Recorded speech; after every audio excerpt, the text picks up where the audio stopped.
আসসালামু আলাইকুম। আশা করি সকলেই ভালো আছেন। স্পেশাল সিকিউরিটি ফোর্স প্রধানমন্ত্রীর কার্যালয়ে একটি নিয়োগ সার্কুলার প্রকাশ করা হয়েছে।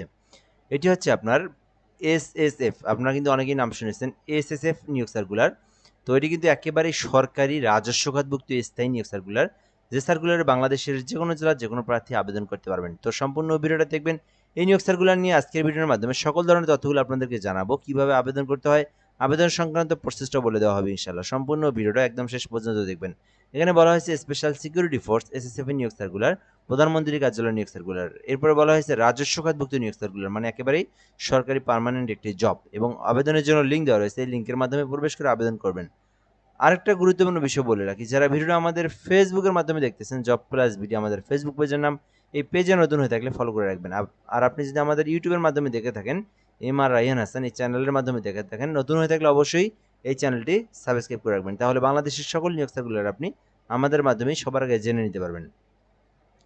তো এখানে বলা হয়েছে প্রথম পদের নাম উচ্চমান সহকারী পদ, একটি পদ রয়েছে। শিক্ষাগত যোগ্যতা চাওয়া হয়েছে মাধ্যমিক, সরি, শিক্ষাগত যোগ্যতা চাওয়া হয়েছে স্বীকৃতি বিশ্ববিদ্যালয় হতে অনন্য দ্বিতীয় শ্রেণী বা সমমানের সিজিপিতে স্নাতক অথবা ডিগ্রি, অর্থাৎ যারা শুধুমাত্র অনার্স পাস করেছেন অথবা যারা শুধুমাত্র ডিগ্রি পাস করেছেন তারা কিন্তু উচ্চমান সহকারী পদে অ্যাপ্লিকেশন করতে পারবেন। এটিতে কিন্তু 13 গ্রেডে নিয়োগ দেওয়া হয়েছে, মোটামুটি কিন্তু অনেক ভালো। সো এখানে শিক্ষাগত যোগ্যতার পাশাপাশি কম্পিউটার সম্পর্কে ভালো একটা অভিজ্ঞতার প্রয়োজন রয়েছে, যেখানে বাংলায় 25 শব্দ, ইংরেজিতে 30 শব্দ। তো এইরকম যাদের শিক্ষাগত যোগ্যতা এবং অভিজ্ঞতা রয়েছে তারা কিন্তু উচ্চমান সহকারী পদে আবেদন করতে পারবেন। এছাড়াও সার্টিফিকেট কাম কম্পিউটার অপারেটর রয়েছে একটি, চাইলে আবেদন করতে পারেন। এখানে ড্রাফটসম্যান পদে 2টি পদ রয়েছে, উচ্চ মাধ্যমিক থাকলে আবেদন করতে পারবেন। বাবুর্চি পদে একটি পদ রয়েছে, শুধুমাত্র এসএসসি পাশে আবেদন করা যাবে। ম্যাথস ওয়েটার রয়েছে 2টি পদ, যেখানে শুধুমাত্র এসএসসি পাস করে আবেদন করা যাবে। অফিস সহায়ক পদ রয়েছে, মোটামুটি এটি কিন্তু একটি বড়টি পদের সংখ্যা, যেখানে কিন্তু 5টি পদ রয়েছে। শুধুমাত্র এসএসসি পাস করে কিন্তু আপনি অ্যাপ্লিকেশনটি করতে পারবেন এবং আপনি কিন্তু পরীক্ষা দিতে পারবেন। পরিচ্ছন্নতা কর্মী একটি পদ রয়েছে, শুধুমাত্র অষ্টম শ্রেণী পাস থাকলে আবেদন করতে পারবেন। তো এই নিয়োগ সার্কুলারের মধ্যে আপনার যে শিক্ষাগত যোগ্যতা তথ্য রয়েছে, সেই শিক্ষাগত যোগ্যতা অনুযায়ী আপনি যে পদে চান সেই পদে অ্যাপ্লিকেশন করতে পারবেন।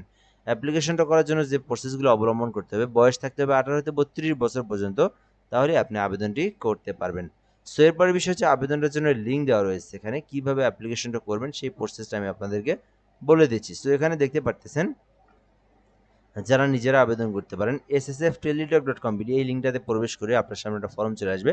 ওই ফর্মটা পূরণ করে আপনার আবেদনটা সম্পন্ন করবেন, ঠিক আছে? সো আবেদনটা সম্পন্ন হয়ে গেলে সরকারি ফি জমা দিতে হবে। যে টাকা পেমেন্ট করবেন সেই সমতুল্য টাকা রিচার্জ করতে হবে। সো এখানে 112 টাকা রিচার্জ করবেন, আর আপনি অফিসিয়াল আবেদন করলে 56 টাকা রিচার্জ করবেন।